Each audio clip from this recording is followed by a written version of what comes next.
Hello, hello, hello. Welcome everybody to another Checkbox webinar. Today, I'm really excited for the session. We're going to be speaking with Align Tech's legal operations team around their journey with no-code automation. And I have here joined with me Ansel and Julie. So Julie is the Senior Manager of Legal Ops at Align Tech, and Ansel as also part of the same team, but also, of course, wearing a different hat at the same time in trademarks as legal counsel there as well. Now, if you guys have never heard of Checkbox or have never met me before, my name's Evan. I'm the co-founder and CEO of Checkbox.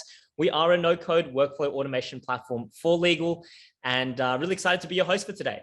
So rather than steal your thunder, maybe Julie, Ansel, if you guys can maybe explain a little bit to the guys on the call today, who is Align Technology and what are your roles within the legal ops function? Sure, thanks, Evan. So Align Technology, we're actually a medical device company, but also a technology company, essentially revolutionizing the way that smiles are transformed. Our main products are Invisalign, which you may have heard of, and iTero, which is a dental scanner. Awesome. And what are your sort of roles? What is legal ops? How mature is legal ops within the Align Tech business at the moment? So I started out as a one-man show about 4 years ago, and just within the past year, we've actually developed a team. And I would say similar to how we're revolutionizing the way dental work is done as a company, we're sort of tasked with revolutionizing the way that legal work is done at Align through innovation, through change, all of the above. And your background as well, Julie, you've spent some time, this is not your first rodeo, right? You've done legal ops previously prior to Align Tech. How does that background kind of culminate to kind of work that you're doing now? Yeah, that's right. So I actually started on the law firm side and spent about 16 years doing legal finance, mostly billing and collections. I was doing this long before e-billing ever even existed, when we used to actually send paper invoices with cover letters. Saw the e-billing revolution start. And about 8 years ago, I shifted in-house. So this is now my third publicly traded global company that I've been at. So also seeing transformation amongst the legal ops community and the whole movement of legal operations and legal innovation. So it's been an exciting and transforming journey for sure. Yeah, absolutely. And Ansel, on your side, I mean, you're still sort of knee deep, neck deep in legal work, but you're also wearing a legal operations hat, and you're also technical. So please tell us a little bit about that. What's your background? Yeah, sure. So I do love no code, but I also do code. So I've been programming since I was like a kid. And ever since I got into legal first in 2004-ish, I've been on the path of automating things that computers can do a lot better than people. So that's what I like to do. Yeah, you mentioned I am a lawyer. I'm a trademark counsel here at Align, so I work on protecting the Invisalign brand and other brands that we have. So I get to see a lot of different parts of the business in that role and bring back learnings to the legal ops team, things that we can work on. Amazing. What a combo. So really excited for this conversation, given that we have sort of, many years in legal ops and then obviously a background in code, but now looking at no code, I think it will make for a really interesting conversation. I want to kind of start off with like automation as a topic, right? Like there's so many priorities, I think, within a legal ops function that you can be focusing on, right?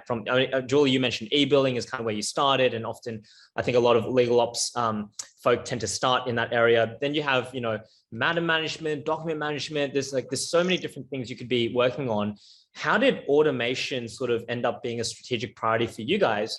What was like that pivotal moment, or what was that driver that led automation to become a kind of a key piece in your strategy?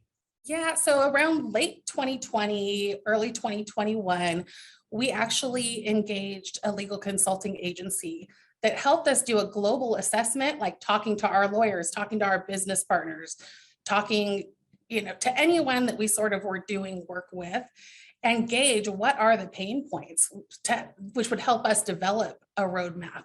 And of course, there's always frustration with the legal tools we use, but to me, the biggest thing that struck me was the frustrations around the process and how hard it is sometimes to get the work done. And out of the recommendations we had, one of them was low code, no code workflow automation. And it just resonated with us. I personally, we've all seen in the past 2 years how much the way we work has changed. And I think getting us set up for this next generation of workers who are it's not going to be easy to retain talent if we're not doing cutting edge and making the work easier. Like this new generation coming in, I see it because I have a teenager, like they don't have the patience to work in this very analog way that a lot of us are accustomed to, especially in the legal industry where, change is hard and not all lawyers want to change the way they're doing. So it's definitely an adventure, but it's super exciting and fun to seeing the reaction when we've been able to put change in place. Yeah, absolutely. I heard the other day on that note, someone was telling me that in an interview, they were literally hiring for junior counsel, and the questions they would ask at the end of the interview process is, how are you guys trying to do things more efficiently? How are you guys using technology? So there is definitely that expectation now from bottom up around doing things in smarter ways. So yeah, I totally resonate with that. So you mentioned no code, low code was recommended, really resonated with you guys. Like, what was it about low code, no code? And maybe like, what is the difference? Because often people group them together, right? Like they often say low code, no code, but is there a difference in your minds as to what is low code versus no code, rather than lumping them together? And sort of, how did you guys then decide that this, like, what resonated basically with that kind of model for you? And this is, by the way, for both Julie and Ansel. Ansel, obviously coming from a coding background, would love to hear maybe your thoughts first. Yeah, it is very hard to bring in coders into the legal department for obvious reasons. It's probably not the highest thing that they want to be doing. But also it can be hard to get IT resources allocated to help you with coding. And so our approach has been, let's go for a no code, low code kind of solution where regular people who we already have on our team, they're smart, but they're not coders, can build really meaningful automations and tools with these things like Checkbox. And so we explored a few different options, and Checkbox is one we picked because it kind of has the best of no code and low code. So we can plug in pretty simple JavaScript stuff to build out new functionality that Checkbox doesn't already have, and I'll show you some of that. So that's great. I can come in to an existing project and do some advanced work with a little bit of JavaScript, but 90% of the project is done by other folks, and so that allows us to really scale up what we're able to do, and so we're not just dependent on one coder who's like half time. Yeah. And yeah, Julie, I think. Yeah. I was going to just say, to add to that, the team, the contract ops team, before they were even part of legal ops, they did have great progress using like a ServiceNow type of tool or ticketing system. The hard part with that was our IT department's in high demand. And so in order to make a simple change, like, hey, the reviewers changed on this process, you'd have to open a ticket and it could take up to 2 weeks for that to get resolved.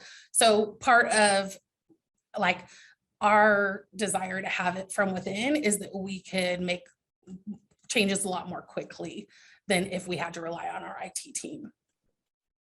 That makes total sense. Yeah, we hear that all the time. I think it's really important, given how much domain expertise and process expertise sit within legal departments, that we have sort of the control over the tools almost ourselves to move quickly, right? And actually be able to, have the requirements and the ability to transform those into a tool sitting in the same place, because otherwise you end up having to also communicate and express requirements with IT, and then there's a bit of a back and forth process. So it adds to that timeline you were talking about. So that all makes sense. Okay. And so let's talk about sort of the first project you decide to go with as well. Like, what was it? How did that go? And what are some of the outcomes that you're happy to share publicly here? Sure. I can start with the largest project that was deployed when we initially went with Checkbox was our NDA automation. And one of the team members we have, not a technical person without a technical background, she was able to build an automated NDA tool, which has reduced the time it takes for someone at Align to process an NDA from days or weeks into minutes if both parties are in line and in agreement. It was quite a process because when we did the initial assessment, there was around 32 different NDA templates being used across the globe. So there was definitely some trimming down that needed to be done, but we've seen great results. As of today, there's 261 NDAs that are in progress and 137 that have been completed. And we only launched this at the end of Q4. So to me, that's pretty great adoption rate.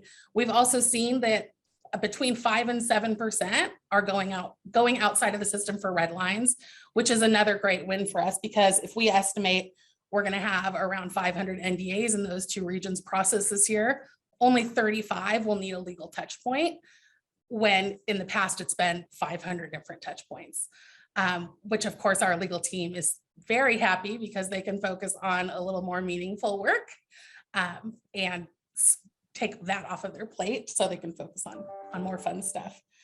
Let me just jump in real quick. So I had to do an NDA wearing my lawyer hat, and it was extremely painful. We have kind of a legacy system for our contract lifecycle management, and it gets the job done, but there's just a lot of rote button pushing to get anything done. You have to go in, you have to understand what it's trying to tell you, and kind of gobbledygook language, and it's just a painful experience. So the more of this stuff we can offload from that system, bring it into Checkbox, design the workflows ourselves, and just get it done efficiently and out of that system, that's great. I mean, it's a huge improvement. People really appreciate it. Exactly. The nice part about that is other global regions are noticing how well this is working, and we're already now using that same template to create right now an NDA for both our LATAM region as well as EMEA, and in multiple different languages. So folks are excited about that. And the nice part is a lot of the work has already been done. So it shouldn't take too much to deploy. Amazing. That's really exciting. Well done, guys. And like, look, NDAs obviously are a great starting point and tends to be, a pretty low value, as you say, like high volume type document. But what, beyond NDAs, have you guys looked at other use cases? What else has been solved for? What is on the roadmap? Maybe that gives a better flavor to, the people watching this today. Kind of what else is beyond NDAs as a starting point? Yeah, I'll start. I think Ansel has developed quite a few apps, but to put a frame of reference, there's 38 apps under development right now. We've deployed 3 maybe right now, but a bunch that are very close to being done. Some of the ones I'm excited about, of course, the NDA, our APAC teams working on automating a services agreement. There's a new idea for a material contracts calculator that's been mapped out but not built yet. So what that will do is, instead of our business users having to go read through an 8-page global contract policy through a series of Q&A, they can determine at the end what if the contract is material and do they need to involve legal. So it takes a little bit of the guesswork out of it, and then plus also will give us the data to put into a dashboard for our CLO and for the team and figure out, okay, well, where is this work coming from? Is there anything we can trim down and take out of legal space depending on dollar value, et cetera. So that's one I'm excited about. Another one that actually your team helped us build is a risk assessment tool for our litigation team through also a series of risk questions on 6 different ratings. The team can plug in their responses on what they calculate the risk to be. The calculator in the background will spit out into sort of a traffic light dashboard by matter what the risk is based on those 6 different parameters. I'm sure Ansel can add to it because he's a lot closer to the development. I know he's worked on some apps. Right. Yeah, I've worked on one for Well, intake is in general a great use case for this kind of tool. So I built a few different intake things. One's for trademark clearance. So when people come up with a new name for a product, they have to eventually come to the trademark team to get that cleared to use, and whether we're going to register it around the world or what. So that's a good one. Matter intake is one that I've been working on a lot. I'll show you that one in a little bit. Any kind of legal matter, whether it's a litigation or contract or just getting advice from outside counsel on a question, that can be routed through a matter intake app. One great thing about that is that, again, like Julie just said, we'll get metrics out of it. So we'll actually be able to count our matters. Seems basic, but when everything is in email, you can't do that. So we'll have some metrics that are meaningful, be able to route things straight to the right people, get matter created in our matter management system, get things created automatically in the discovery system when there's discovery involved, assign tasks out to people, that kind of stuff. So we're pretty excited to be launching that one pretty soon. Awesome. I love that, because it's such an interesting spectrum of use cases, right? You have ones that are very document automation, like the NDA that we sort of started the conversation with, but then you have areas of like risk rating for the litigation dashboard, and then you have intake for the IP stuff and the matter stuff. So it is such a broad use, like a Swiss Army knife that you have now in the legal department. So it's really, really cool. I wanted to kind of next ask you about how you source these ideas, but I'm actually going to shelve that afterwards. What I want to do, I think it flows really naturally. Ansel, if you're okay, would you be able to share one of the use cases that you have built in Checkbox and kind of take us through a sort of a run of it? Yeah, so I'll show you the matter intake app that I just mentioned, and hopefully you're seeing the screen. Yeah, we are. Okay, so this is the Checkbox App Studio. This is just an overview of all the different logic and little things that the app does. So it is a bit complicated. It's not too bad though. There's some initial setup over here toward the left. There's a screen where users get some instructions about what to expect as they go through. And then there's some branching things where if you answer yes to a certain question, you'll get a few more screens of questions. If you say no, you can skip all that and save some time. So we'll get right into it. I'll show you what it looks like to a user. So you're the requester. You got a new matter that you need to get started. You come to the app. What's the name? Okay, so it's proximal litigation. You're suing the aliens for patent infringement. All right, so it's a patent case. These different matter types, these all correspond to what's in our matter management system. You'll note when I picked patent litigation, this other question pops in. So we have another system that the patent team uses to manage patents, not litigations, but the actual patents. So you can get a patent matter number from that one and just link the two systems together, which is nice. This question down here, do you think it's likely that spend is going to exceed $100,000? So this comes from a policy we have where any new matter that is likely to go over 100,000, you're supposed to run it by our sourcing team so they can help negotiate a better deal with the law firm or whoever's involved. That tends to fall through the cracks. People forget, they're caught up with the urgency of the matter, and so that often doesn't happen. So great thing about a structured intake form is that you don't forget. If you say yes, well, you'll get another question here. So I'll just skip through this one. If it's a confidential matter like an employment case or something, you can say, oh, handle this confidentially, otherwise no. So back to the sourcing thing, it reminds you what the policy is. If you haven't contacted sourcing, that's okay. The app will actually do that for you. So if you say you haven't, then it's actually sending an email to the sourcing team right now, telling them about this new matter and telling them, reach out to the requester. For setting the matter up in our matter management system, we need to know cost center, what kind of laws involved, which practice group. That's already been automatically populated for us based on the matter type I picked. So that's great, saves everybody some time and hassle and avoids errors.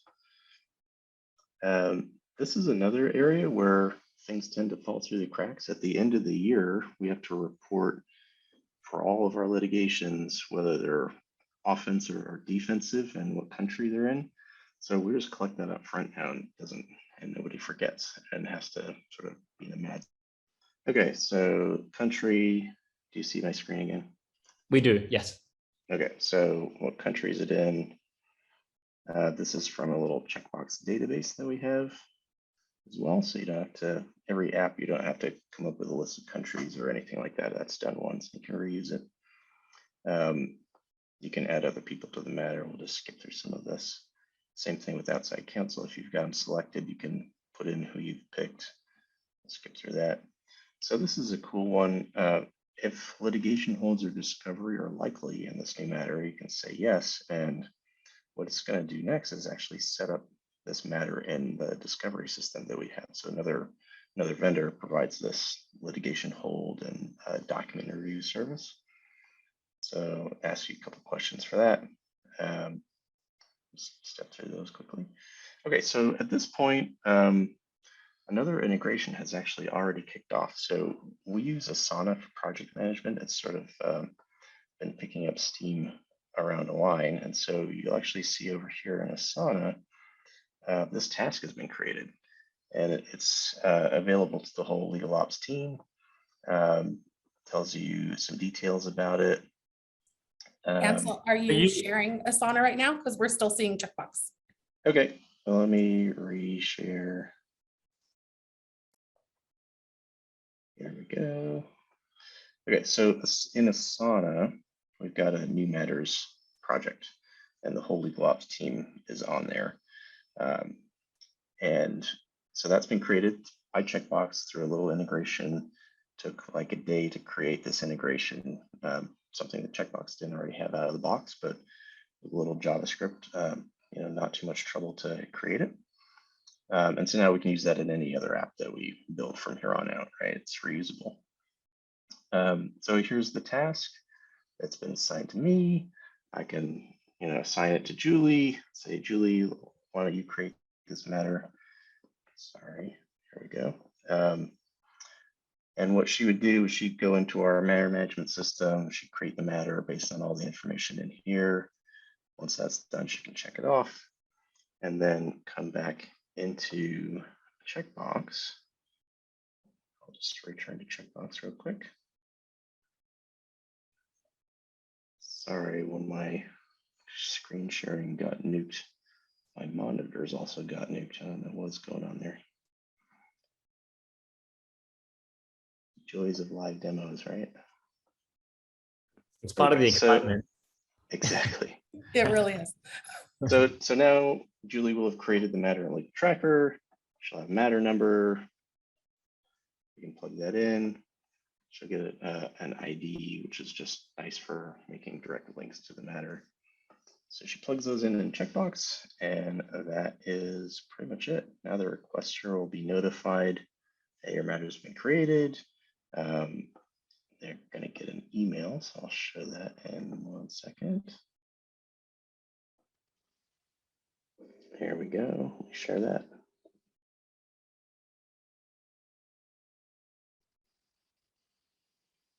Okay, so we've created the matter, proximate litigation. Get your matter number. So now as the requester, I can send that off to the outside counsel firm. They can start billing. Direct link into the matter management system if you want to go to anything else there. And there's also a new Asana task to the legal ops team saying, okay, matter's created, but go back and check everything, check all the details, dot all the I's, cross all the T's, that kind of stuff. So that is the matter intake app in a nutshell. Nice. And how was the experience sort of getting to that point that you've just shown us there in terms of starting from scratch? What's the process? How long did it take? What was the tricky part in all of that? Yeah, so the tricky part in this one was that I had originally wanted to actually integrate the matter management system. That was kind of tricky, not really due to Checkbox or anything, but their API is sort of clunky and not great. So that one, we actually decided to pause that effort, and instead I integrated Asana, where we can just create the task, ship it off to the legal ops team.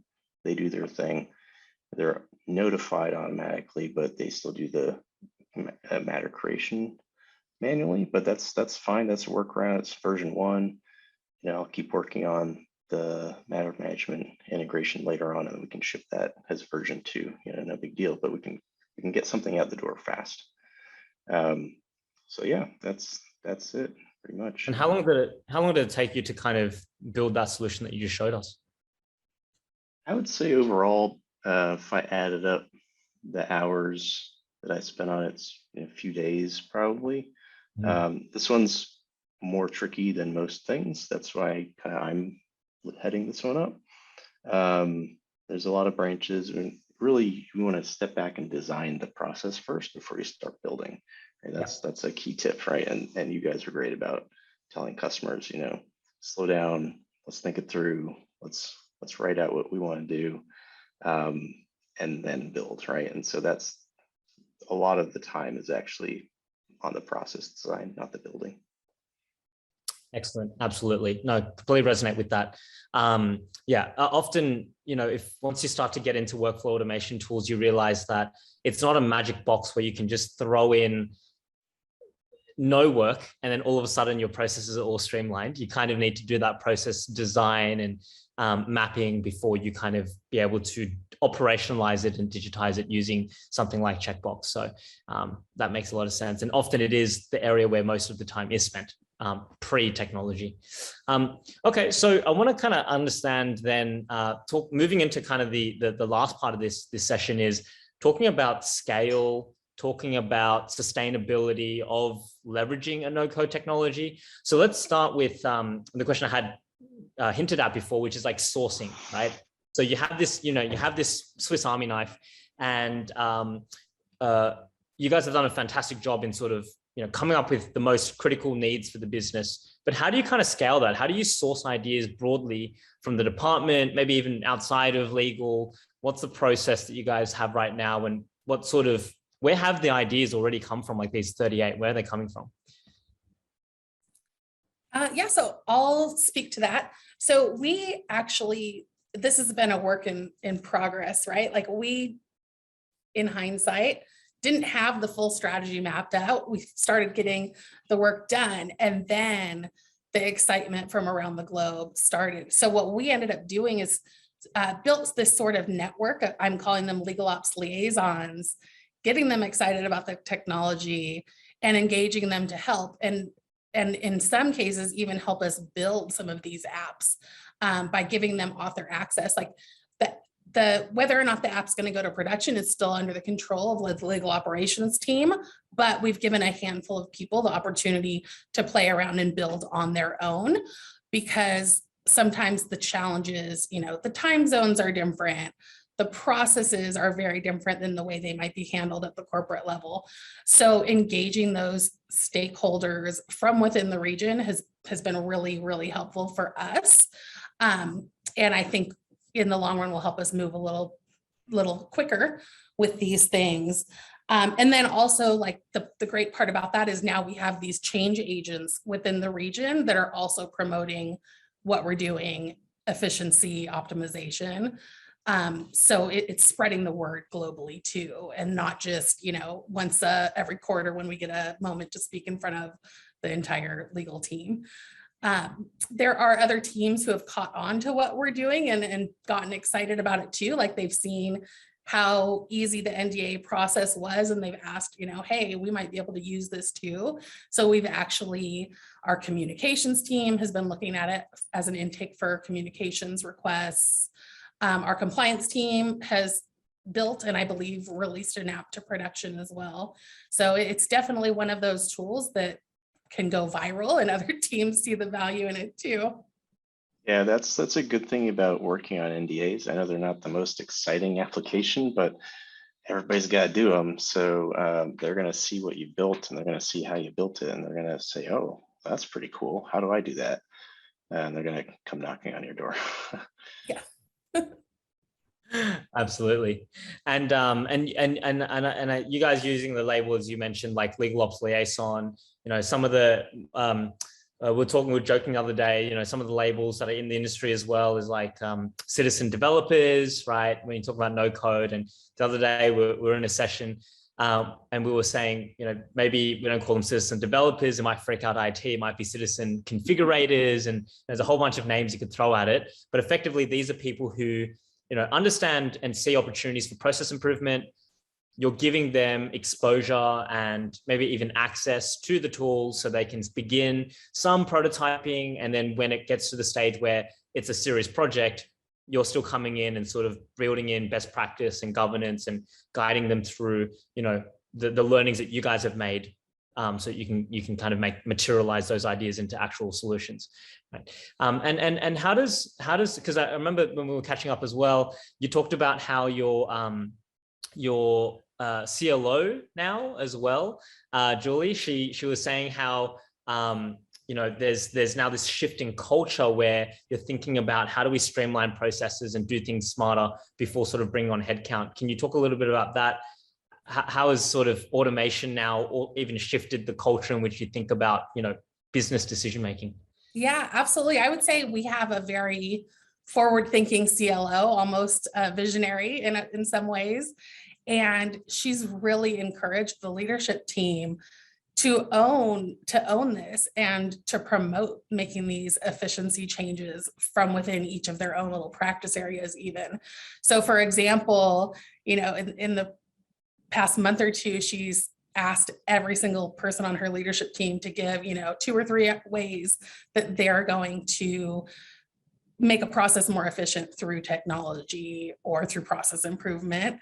And it's a requirement. It's not really an option. And in addition to that, it's almost, when team members are coming and asking legal ops and asking our CLO for headcount, it's okay. We can consider that, but first tell us, what have you done to improve the way current work is being done, to give more time in the hands of the people that are already doing some of the work. So it definitely is a culture change, but it gets everyone excited about it too. And it makes it more of, hey, it takes a whole village. Like 1, 2, 3 people on a legal ops team cannot do this alone. We need to engage the masses, really. Yeah, and I've definitely seen that working with Julie Coletti as well. She's amazing and such a powerhouse behind encouraging everyone to kind of move forward. So really, really blessed by her leadership. And what are some of? I'm sorry, Ansel, did you have something to add there? Oh, no, good. Okay, cool. I was going to say, as maybe like a wrapping note, you've now had a few months, on your no-code journey. You've built apps, you've deployed them, you've got a whole backlog more to come. Like from all of that, what's been your kind of key learnings that you think would be worth sharing when looking at implementing no-code technologies? What can other legal teams, legal ops teams learn from your experience? Maybe we can split into 2 parts is what can people who are just about to embark on their no-code journey learn, right? They haven't yet even got the first thing out. And then the second part's like for people who are already on the journey, maybe similar stage to you guys, or maybe even beyond, what have you found through your journey? So maybe we'll start with the first one. So for the newcomers to no code, what's your sort of advice to them? Yeah, I would definitely say it's progress, not perfection. Ansel used the great example of how, it wasn't exactly easy to get an integration done with our matter management system, but it didn't prevent us from moving forward because we can still find a low cost center to data entry the matter into the system, and cosmetically to the broader group, the process is being automated for them. We're getting better count of the matters that are being opened. They're not stuck and drowning in someone's email box. All great reasons to release, even though it's not 100% of the vision. It's definitely, steps are being made to move forward. Another example of that is with our NDA tool. We have not yet integrated our contract management system with Checkbox. So while these NDAs are all being processed through Checkbox and stored in Checkbox, there still is a manual process of moving those NDAs into our single source of truth contract management system. Right now, we have like a couple high school interns that have been doing that manual entry for us. Of course, the long-term goal is to get that automated through an integration, but we didn't want to prevent the full process from keeping us from moving forward and giving this great tool out to the business partners and our team. Yeah, I think from the perspective of the folks we've brought on as builders, they're having fun. I mean, it's really fun to build stuff, right? So for some of them, probably most of them, it's the first time they've had an opportunity to build, an automation, right? So it's exciting to see that they're having a good time. It's a new skill they can pick up. They can actually have a pretty meaningful impact with some of these, right? Like for our contract ops folks, they were just drowning in these NDAs before, and now they're totally not, right? They can do more important things, and they've got time to, do more interesting work too. Yeah, absolutely. I was sent to WhatsApp the other day. One of the people who jumped on Checkbox as a user sent me a message and said, I've never had so much fun building on an enterprise tool. Like he was like, he gave me a tagline, something like automation, but it's addictive or something like that. I was like, oh my God. That brings me a lot of joy, but I'm also very concerned that we're an addictive tool. And I've seen a lot of, what's really interesting as well is I've seen so many careers transform through no-code tools because you're suddenly you're almost unlocking like value, the unique value, which previously couldn't really be channeled through any particular medium because it wasn't there for them. So like you have paralegals or, like paralegals I've seen has been a great example where all of a sudden with a tool like Checkbox, they've been able to add tremendous amount of value and kind of shift their career more towards legal operations as well. So it's a very exciting tool. And I mean, that's why I'm in love with the space myself. Yeah. I mean, going back to the NDA one once again, right? Like we've got great people in contract ops, but they can only work on one contract at a time. You give them a no-code tool and they can automate this, and now they've done hundreds of them, right? That effort pays back over and over again. Yeah, absolutely. And Joseph, I will get to a question in a moment, but just to wrap up this question here is, what would be your advice on the flip side for people who are already, say, at the same stage or even further along? What are some unique journeys that you only really discover, not when you're starting out, but when you're actually, on the journey itself? What were some of the learnings that you wish you were told sort of maybe like a month ago and you're only figuring it out as you go? To me, it's definitely having a dedicated resource to do the building, I think would be helpful. All of us that are on this mission right now sort of have dual roles. Like we're still doing the jobs we did before. Ansel's still being, our, I'd say single trademark counsel, but trying to give 40% of his time to legal ops. A lot of the apps that are in development or that we've thought of are mapped out. We just need to have the builder doing it. So like I mentioned, at one point we even engaged your team to help build something because we wanted to get it deployed quickly. But future wise, like it would be great to have a dedicated resource that we could just hand over our map to and say, hey, could you build this for us? It's already been mapped out. Yeah, I think what we're doing with the regional liaisons is working pretty well. I think that's something that we came up with. I think Julie came up with that, and that's great. Like it's a way to extend the reach of what we're doing and take a kind of train the trainers approach, right? So we can train up these liaison people, and then they can help their regional teams. They can take input from them. They can prioritize things. They can work out what's really important for those regions to do, and they can actually build things themselves too. So yeah, that's great. That's a good thing that other teams can bring over too. Yeah, we're actually doing sort of a trial run with a dedicated resource right now. We've brought on a law student who also has coding background, and this person's joined our team and will be helping our corporate securities team to build out some of the apps that they've already mapped out. So I'm really excited to see how that transforms over the next few months. My hope is that it'll give us an opportunity to show, hey, look at how much faster we can move with this dedicated resource and sort of set the bar for going forward.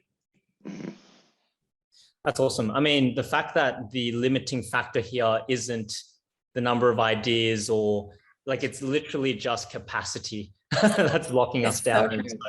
And that's probably, that's solvable. And then I think yeah, that probably also makes sense now when you have your 38 sort of app ideas and 3 are deployed, the other 35, it's mapped out. It makes sense. We just kind of need some dedicated headspace to get it out the door. So that's really, really interesting, having dedicated, and I agree, right? The thing is with these types of tools, you are effectively a bit of a product owner, and you are building many different products off the back of this, and having that dedicated headspace and capacity goes a long way in being able to move far with these kind of tools. So I completely resonate with that as well. Awesome. All right, well, I better answer Joseph's question. So Joseph asked a very specific one to me, actually. He said, has anyone leveraged Checkbox as an alternative to commercial e-billing and matter management platforms such as Legal Tracker? So the answer is not for e-billing. I think we're sort of worlds apart from e-billing. Matter management's an interesting one. Like it's sort of very closely, it's usually tied in with the concept of intake and triage, right? It's usually intake and triage, matter management, and even Ansel's example previously, flows into either a Trello or a matter management system. I would say, depending on your organizational size and your technology needs at that scale, no-code platforms can often play a bit of a lightweight, like a matter management light, or a document management light, or even a CLM light, right? But after a certain scale, you tend to want to get your own dedicated systems that really do those really well. No-code platforms as well, because they're so flexible, can tend to cross into elements of, matter management and CLM and DMS. But again, if you want the kind of high functionality type, the depth of the functionality that typically comes from as you say, commercial e-billing or matter management platform, you probably still want to get one of those and then integrate Checkbox instead, right? Yeah. So it really comes down to scale. If I can add to that, like one of the ways I can see it being used, because I don't see going totally away from an e-billing tool because of the way it's integrated with finance and your payment system, SAP, whatever it is you're using. However, one of the largest pain points from being not only on the law firm side, but also on the company side that I have seen in in-house legal is the accrual gathering process.